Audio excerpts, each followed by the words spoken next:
Hello my dear friends, welcome back to my channel tutor at your home. Friends, हम cover कर रहे हैं class 12th का English, और इंग्लिश में हम कवर करने वाले हैं पोइट्री सेक्शन। और इसमें भी मैं आपको बता देती हूँ, जो हमारी एग्ज़ाम में एक्सट्रैक्ट हमको पूछे जाते हैं पोइट्री सेक्शन से, वो हम कवर करने वाले हैं। और इसके पहले मैंने आपका प्रोज़ का जितना भी एक्सट्रैक्ट था वो कवर कर दिया है। मतलब जितने भी आपके लेसन्स थे उसमें से जो आने वाले एक्सट्रैक्ट हैं वो मैंने कवर कर लिए हैं। अगर आपको ज़रूरत है तो उसका लिंक भी मैं यहाँ पर डिस्क्रिप्शन बॉक्स में दे दूँगी। चलिए देख लेते हैं क्या इम्पोर्टेंट पोएम है हमारी और उनमें से क्या एक्सट्रैक्ट्स बन के आ सकते हैं। तो पहला एक्सट्रैक्ट जो है यहाँ से हम देख लेते हैं कि एक्सट्रैक्ट नंबर 1 जो है इसको आपको रीड करना रहेगा। इसके ऊपर बेस्ड क्वेश्चन आंसर्स रहेंगे एग्जाम में। सो हियर इट सेज कि driving from my parents home to Cochin last Friday morning, I saw my mother besides me, doors open mouthed, her face ashen like that or a corpse, and realized with pain that she was as old as she looked, but soon put that thought away and looked out at young trees sprinting. ये जो lines है अगर आप देखें तो ये lines कहाँ से ली गई हैं? माय मदर एट 66 से, और जिनके जो राइटर हैं वो है कमला दास। अब देख लेते हैं क्वेश्चन क्या है। Which of these best applies to the given extract. देखो यहाँ ऊपर जो लाइन दी है, तो यहाँ जो आपको ऑप्शन दिया है इनमें से क्या बात है, कौन सी वर्ड है जो बेस्ट डिस्क्राइब कर देगा ऊपर की लाइंस को। तो देखिए इसके अंदर क्या था ना, जो पोएट है वो अपनी मदर को देखकर काफ़ी परेशान है कि वो अब इस एज बार पर हैं कि वो कभी भी उनको मतलब खो देंगी, है ना, उनकी डेथ होने से वो डरती हैं इसके अंदर। तो वो बचपन से लेके सारी बातों को रिकलेक्ट करती हैं। तो ये जो था, अगर हम बोले कि इन चारों में से क्या बेस्ट अप्लाई हो रहा है एक्सट्रैक्ट के ऊपर, तो ये क्या है, एक रिकलेक्शन है। ठीक है, कॉन्वर्सेशन तो था ही नहीं, कोई एडवाइस भी नहीं थी, कोई आर्ग्यूमेंट भी नहीं था, तो ये क्या था, एक रिकलेक्शन। मतलब वो एक मेमोरी जो है उसकी मदर के साथ में वो रिकलेक्ट कर रही होती है इस पोम के अंदर। Which of these literary device has been used in the line her face ashen like that of a corpse? देखो यहाँ पर her face ashen like that of corpse। तो यहाँ आपसे पूछा है कि कौन सी लिटरेरी डिवाइस यहाँ पर यूज़ हुई है। यहाँ पर मैंने लगाया सिमिली। अब सिमिली क्यों लगाया, मैंने आपको पहले भी बताया है कि जब कभी भी किसी की तुलना किसी और चीज़ से करी जाएगी तो वहाँ पर क्या आता है, सिमिली। और ये हमको कैसे पता चलता है, अगर लाइन में लाइक और एज है, देखो यहाँ पर लाइक आ रहा है और अगर एज भी होता है ना, तो हम वहाँ पर क्या लगाते हैं, सिमिली। अब यहाँ पर इसका जो फेस है, मदर का जो फेस है, एशन लाइक फेस है, वो किससे, दैट ऑफ कॉप्स, मतलब डेड बॉडी जो होती है ना, कॉप्स मतलब क्या होती है, डेड बॉडी, उससे कंपेयर कर रहा है कि कैसे मतलब एक राख के जैसे जब हो जाता है, ग्रे हो जाता है फेस किसी की डेड बॉडी, जब कोई मर जाता है उसके बाद, तो उसकी मदर का फेस भी कैसा लग रहा था उसको, उसी की तरह लग रहा था, है ना। तो यहाँ पर लाइक आया है सेंटेंस में, इसलिए यहाँ पर क्या है, सिमिली है। तो इस चीज़ को याद रखिएगा। नेक्स्ट जो थर्ड क्वेश्चन है वो आपसे पूछ रहा है, which of these is the tone of the poet in the given extract. इस पूरी पोम में जो पोएट का टोन था, बोलने की जो बात थी, मतलब जो लिखने का तरीका था, वो क्या था, तो वो था ग्लूमी एंड फियरफुल। क्यों ग्लूमी, मतलब वो सैड है, और फियरफुल क्यों है, क्योंकि वो उसको पता है कि मतलब अब वो बहुत जल्दी अपनी मदर को क्या कर देंगी, खो देंगी, क्योंकि वो इतनी ज़्यादा ओल्ड हो चुकी हैं, है ना। पोएम का नाम क्या था, माय मदर एट 66। तो 66 ईयर की तो वो ऑलरेडी हो गई हैं, तो अब वो इतनी एज बार पे हैं कि उनको ऐसा लगता है कि कभी ना कभी मैं अपनी मदर को क्या कर दूंगी, खो दूंगी। तो वो ग्लूमी है, फियरफुल हैं इस चीज़ को लेकर। Which of this figure of speech has been used in the line the young tree is sprinting? अब देखिए इसमें पूछा है कि कौन सा फिगर ऑफ स्पीच यूज हुआ है इस लाइन में, द यंग ट्री स्प्रिंटिंग में।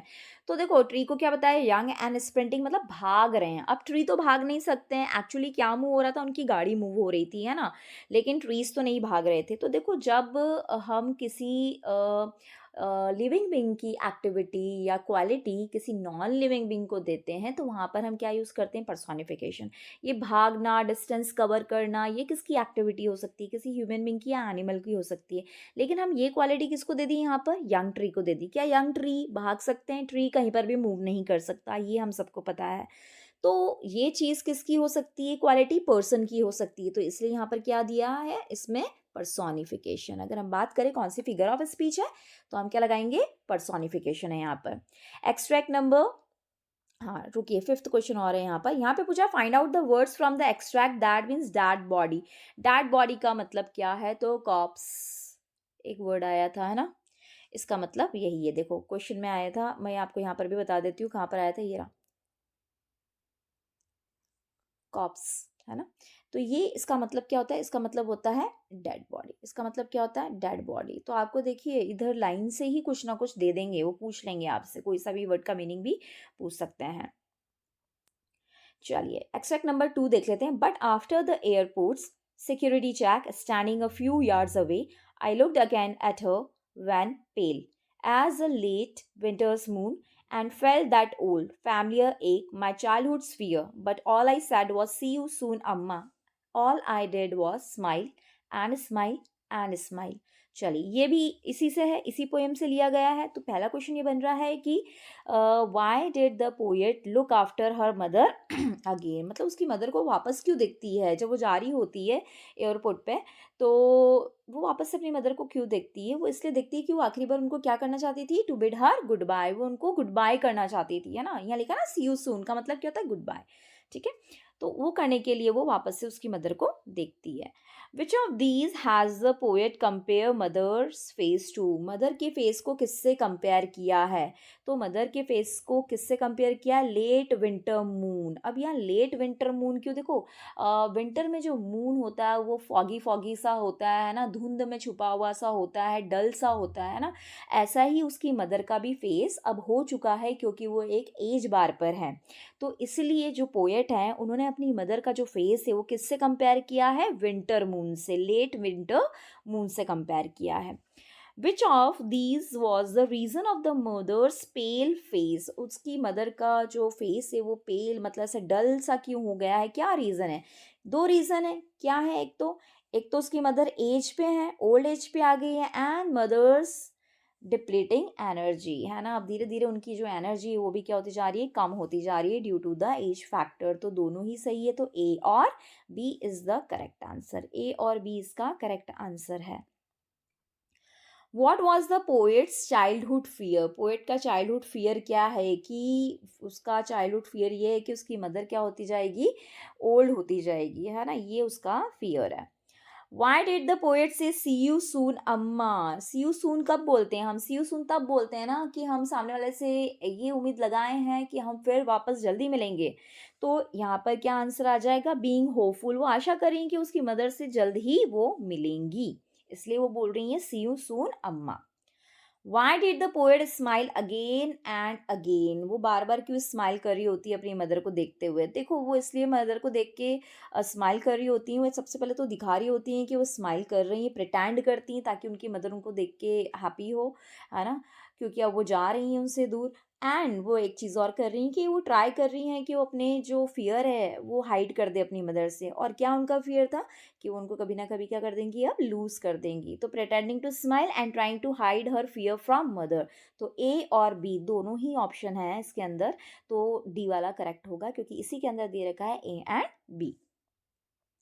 चलिए एक्सट्रैक्ट नंबर 3 देख लेते हैं। Now we will count to 12 and we will all keep still for once on the face of the earth. Let's not speak in any language. Let's stop for 1 second and not move our arms so much. कौन सी poem है ये, एकदम silent रहने के लिए आपको बोल रहा है, कोई लैंग्वेज कुछ नहीं बोलने के लिए बोल रहा है, आपको स्टिल रहने के लिए बोल रहा है। तो कीपिंग क्वाइट थी, जिनके राइटर कौन थे, पाब्लो नेरुदा। ओके, तो यहाँ पर पहला आपसे यही पूछ लिया है लाइन की the poem from which has the above text been taken as, कहाँ से ली गई है ये लाइन, तो keeping quiet by Pablo Neruda. तो this is the correct answer, ये इसका करेक्ट आंसर है। देखिए ये तो आपको करना पड़ेगा, आपके पास कोई ऑप्शन नहीं है। आप पोएम्स की लाइन जो है अच्छे से पढ़िए, पोएम की सारी लाइन्स अच्छे से पढ़िए, ताकि आप एक बारी में क्या कर लेंगे, पता कर लेंगे कि अरे यार ये लाइन उस वाली पोम की है, और राइटर्स की नेम, ये मस्ट आता ही आता है एक नंबर में। तो ये एक नंबर हम लूज़ नहीं कर सकते, एक एक नंबर हमारे लिए बहुत इंपॉर्टेंट है, बूंद बूंद से घड़ा भरता है हमारा ना। चलिए, who is the poet of keeping quiet, अभी यहीं ऊपर ही पढ़ लिया हमने, Pablo Neruda. Okay, so he is the मतलब he is the writer. What does the poet want others to do, क्या करना चाहते हैं कि क्या करें, मतलब वो क्या चाहते हैं कि सारे लोग क्या करें, सारे लोग चुप हो जाएं, है ना, और इंट्रोस्पेक्ट करें, अपने अंदर ही झांकें और जानें कि क्या कमियां हैं, क्या बुराइयां हैं, और शांत मन से सोचें कि हम क्या अच्छा कर सकते हैं दुनिया के लिए। तो to keep quiet and introspect करने के लिए बोल रहे हैं। इंट्रोस्पेक्ट मतलब अंदर ही अंदर, हमारे अंदर ही झांकना, अपने आप से ये प्रश्न करना कि कहाँ कमी है, क्या चीज़ हम कर सकते हैं बेहतर। Why should we keep quiet according to the poet, poet के अनुसार हमको चुप क्यों रहना है। फॉर अटेंडिंग पीस, हाँ शांति के लिए बिल्कुल। फॉर मेंटेनिंग ब्रदरहुड, भाईचारे निभाने के लिए। यस। फॉर साइलेंस, चुप रहने के लिए, ताकि हम चुप रहेंगे तो चीज़ों को ज़्यादा अच्छे से समझ पाएंगे। ऐसा कहते हैं ना कि अगर आप गुस्से में, तो उस समय उस जगह से चले जाइए कहीं दूर, क्योंकि गुस्से में हमेशा आपसे क्या काम हो जाएगा, गलत काम हो जाएगा। लेकिन आप जब एक एकांत में जाएंगे तो आप सोचेंगे कि नहीं, वो चीज़ को हम किसी और तरीके से भी क्या कर सकते थे, हैंडल कर सकते थे, इतना ज़्यादा हाइपर होने की हमको ज़रूरत नहीं थी। तो ऑल ऑफ दीज, ठीक है। चलिए एक्सट्रैक्ट नंबर 4 हम देख लेते हैं, इसको पढ़ लेते हैं। And such too is the grandeur of the doom we have imagine for the mighty death, all lovely tales that we have heard or read, an endless fountain of immortal drink pouring unto us from heaven's brink। अब देखो पहला question आपसे पूछ रहा है कि poem की नाम बताइए और पोएट का भी नाम बताइए, दोनों ही चीज़ बता दीजिए। तो देखिए हमने एक पोएम पढ़ी थी, थिंग्स ऑफ ब्यूटी, जिसके अंदर चीज़ें, ऐसी चीज़ों की बात करी थी कि नेचर में इतनी अच्छी अच्छी खूबसूरत चीज़ें हैं जो हमको क्या देती है, जॉय देती है ना, खुशी देती है, प्लेजर देती है। तो पोएम का नाम क्या है, अ थिंग्स ऑफ ब्यूटी। और इसके राइटर कौन थे, इसके राइटर थे John Keats, John JOHN, John Keats, है ना, ये इसके राइटर थे। तो ये याद रखना है हमको। फिर पूछ रहा है what is the effect of this immortal drink on us, जो ये इमोर्टल ड्रिंक है जो डायरेक्ट फाउंटेन से आ रहा है ना, एंडलेस फाउंटेन से जो आ रहा है, वो हमको क्या देता है, क्या इफेक्ट है इसका हमारे ऊपर। तो ये हमको क्या दे रहा है कि मैंस प्लेजर दे रहा है, जॉय दे रहा है, खुशी दे रहा है हमको, ठीक है। तो ये चीज़ करेक्ट है इसके अंदर। Right the words from the extract which means stories. अब देखो आपको ये वर्ड निकालने, मतलब इसके मीनिंग निकालने के, स्टोरी का मतलब क्या है, लाइन में ऊपर जो लाइन दी ना उसमें से निकालना पड़ेगा इसका मीनिंग, और मैग्निफिशेंस का भी निकालना पड़ेगा। तो स्टोरी का मतलब कहानी होता है, एक शब्द और होता है जिसका मतलब कहानी होता है, वो होता है टेल, TALE, टेल। अब मैं ये भी बता दूंगी आपको कहाँ दिया है ना। और मैग्निफिशेंस का मतलब होता है ग्रैंडर, जो फर्स्ट लाइन में ही आया था ग्रैंडर में, है ना, ग्रैंडियर, DEUR, ठीक है, UR। ओके। अब ये कहाँ दिया था, ये मीनिंग थोड़े से अपन को पता होने चाहिए, जब हम पोएम पढ़ते हैं ना, ये सारी चीज़ें हाईलाइट कर लेनी चाहिए, लिख लेनी चाहिए कि इसका मीनिंग क्या है। अब देखिए हम फिर से एक बार आपको ये बता देते हैं। देखो फर्स्ट लाइन में दिया था ग्रैंडर, ओके। फिर थर्ड लाइन में आप देख सकते हैं यहाँ पर दिया था टेल, तो ये यहीं से हमने उठाया है, और यही बोला था एक्सट्रैक्ट में से ही निकालने को बोला है उन लोगों ने आपको। इसका मतलब होता है मैग्निफिशेंस, ठीक है, और स्टोरीज का मतलब होता है टेल। अब एक्सट्रैक्ट नंबर 5 देख लेते हैं। Spite of despondence of the human dearth, of noble nature, of the gloomy days, of all the unhealthy and over darkened ways made for our searching. Yes, and in spite of all, some shapes of beauty moves away the pall from our dark spirit. चलिए again the same poem. What remove pals from our life? हमारी life से जो पाल, दुख दर्द जो डलने से, वो कौन निकाल देता है, तो नेचर्स ब्यूटी, नेचर की जो ब्यूटी है वो ये सब चीज़ों को क्या कर देती है, रिमूव कर देती है। और फिर क्वेश्चन नंबर 2 आपसे पूछ रहा है what is the meaning of gloomy. देखो मैंने अभी थोड़ी देर पहले भी बताया था, ग्लूमी मतलब सैड, डिप्रेसिव, डल, तो ये चीज़ है, डल एंड डिप्रेसिव, जब आप हैप्पी मूड में नहीं है, एक लॉस्ट सी थॉट में है, ठीक है, जहाँ डल फील करते हैं, इनएक्टिव फील करते हैं, ये सारी चीज़ें हो सकती है इसके अंदर। चलिए एक्सट्रैक्ट नंबर 6 देख लेते हैं। The little old house was out with a little new shade in front at the edge of the road where the traffic sped, a roadside stand that too pathetically pled, it would not be fair to say for a doll of bread, um, but for some of the money, the cash whose flow supports the flower of cities from sinking and withering faint। अब आपसे पूछ रहा है कि इसके जो writer हैं वो बता दीजिए हमको, और ये भी बता दीजिए कि कौन सी पोम है। तो देखो पोम का नाम तो इधर ही आ गया, अ रोड साइड स्टैंड।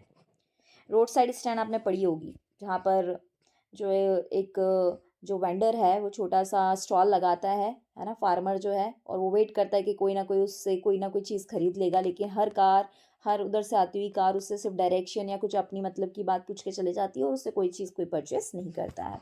तो इसके जो राइटर थे वो कौन थे? Robert Frost. कौन थे? रॉबर्ट फ्रॉस्ट, याद रखिएगा, बहुत फेमस राइटर हैं ये। ठीक है, रॉबर्ट फ्रॉस्ट इनके राइटर है और पोम का नाम है अ रोड साइड स्टैंड। चलिए, नेक्स्ट क्वेश्चन में से पूछा है कि what do the flowers of city in a road side stand refers to. Flowers of cities किसको बोला गया है? तो ये बोला गया है सिटी पीपल को, उन लोगों को जो उस रास्ते से गुजरते हैं और उस छोटे से वेंडर को जो उसने वहाँ पर दुकान लगा रखी है उससे कोई चीज़ नहीं लेते और पूछ के कोई रास्ता नॉर्थ किधर है साउथ किधर है ये सब डायरेक्शन पूछ के चले जाते हैं, लेकिन कोई उससे कुछ परचेस नहीं कर रहा है। तो सिटी पीपल को बोला गया है flowers of city. Then what is a road side stand in the poem? Road side stand क्या था? रोड साइड स्टैंड क्या था? एक शेड था, एक छोटी सी दुकान थी आउटसाइड अ रोड साइड ओल्ड हाउस, एक छोटे से हाउस के बाहर, है ना। आपने देखा होगा ना, जब हम रोड से गुजरते हैं तो कभी ना कहीं कहीं ठेला गाड़ी वाला और ऐसे शेड डाल के बैठा होता है, अमरूद अमरूद बेच रहा होता है, सब्जी बेच रहा होता है, तो वो कहा गया है इसके अंदर रोड साइड स्टैंड। चलिए, एक्सट्रैक्ट नंबर 7 देख लेते हैं। It is in the news that all these pitiful keen are to be bought out and mercifully gathered in to live in village next to the theatre and the store where they won't have to think for themselves anymore, while greedy good doers beneficent beast of prey. चलिए, who are greedy doers? greedy doers किसको बोला गया है? तो polished city Fock को बोला गया है, जो सिर्फ अपने मतलब के लिए ही इन लोगों का यूज़ करते हैं और अपना मतलब जब निकल जाता है तो वो मूव ऑन कर जाते हैं। तो जो सिटी फॉक है उनको बोला गया है क्या? Greedy doer. ग्रीडी मतलब लालची लोग। Who are the beast of prey in the poem? Beast of prey कौन है? बीस्ट ऑफ प्रे कौन बोला गया है? वही सिटी फॉक को बोला गया है। जो सिटी फॉक है वही बीस्ट ऑफ प्रे है। What promises was the government making to relocate the villagers? जो गवर्नमेंट है उनको क्या प्रॉमिस कर रही है विलेजर्स से? क्या प्रॉमिस कर रही है कि उनकी सारी नीड्स को क्या करा जाएगा? लुक आफ्टर किया जाएगा, इसलिए उनको मूव करने के लिए बोला जा रहा है। उनके रोड साइड स्टैंड्स को हटाने की बात हो रही है इसके अंदर। तो गवर्नमेंट उनको ये प्रॉमिसेस करती है कि उनकी नीड्स को फुलफिल किया जाएगा, लेकिन ऐसा नहीं हो पाता बहुत सी बार। एक्सट्रैक्ट नंबर 8 आपसे बोल रहा है, when aunt is dead her terrified hand will lie still ringed with ordeals she was mastered by the tigers in the panel that she made will go on prancing and unafraid.